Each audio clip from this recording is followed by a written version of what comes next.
Welcome to ECNTRADE Daily Video. Before we begin, it should be noted that any advice is of a general nature only and that your personal circumstances have not been taken into consideration. Hello everyone, my name is Rob Clayton and thank you for joining me. Well, we have a huge week of data this week, along with many central bank rate decisions.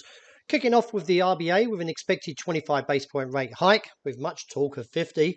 And then on Wednesday, we start the two-day policy US Federal Open Market Committee, or the FOMC, which will get the results, as I mentioned on Wednesday, with a considering 75 base point rate hike. This will be this will be the fourth jumbo increase that we've seen. Along with that, we've got a couple of other central banks to be viewed upon, and also there was much data to be assessed. Looking at the Australian dollar, the market did on Friday stage a modest pullback and now presently looks towards a support level of 63.85.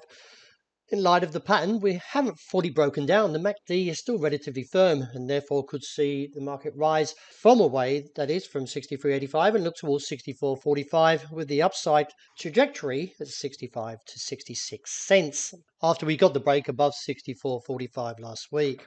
The euro at this stage is a little bit mixed in terms of how the market is now slowly digesting the European Central Bank's rate decision by 75 basis points. Now increases their interest rates from around 1.25 to 2%. The US dollar, however, which rebounded from 109.34 to 110.20, currently sits at 110.60. So we have started off slightly firmer to the start of this week, but not breaking down when we look at the euro, and therefore any pullback should find support around 99.30-35, and maybe from there see a rebound, and if so, could see the challenge back towards the highs of 100.55 to 65.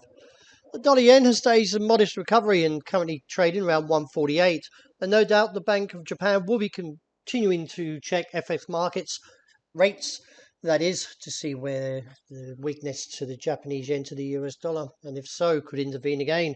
We've seen 3 possible interventions, and therefore I'm still holding eventually down to 143 as an objective. The pound was a little bit steady as the market holds above the level of 114.45, and while intact, I view a possible bullish move up towards 118 as a potential target. Still holding to a positive pattern from the technicals, so I feel there is limited downside at this current stage. Having many attempts at 1,666 area, we've seen another failure on Friday, and from the rejection now looks towards the level of 1,638. We've traded in this range now for 5.5 days, as we've seen a recent rejection from 38, and we've seen 4.5 days of rejections of 66. Keep an eye on this space at 1,638. If we see a break, that would expose the region of 1,621, which at present doesn't look like, or more convincing from the technical or weak technical aspect.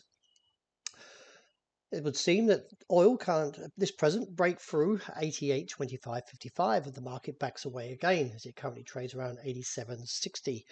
In light of the pattern, we are breaking down a little, but I'm a little bit cautious in turning away from this topside challenge as of yet. We may see one more, and that is if we see a break, that would elevate stops up towards $92 a barrel.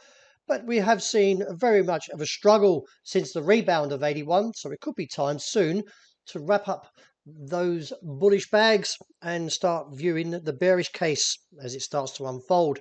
But we do need a little bit of confirmation before we can get there. Well, that wraps it for the morning. Thank you very much for joining me. As always, look out for the interest report, and I hope you enjoy the great start to the new week.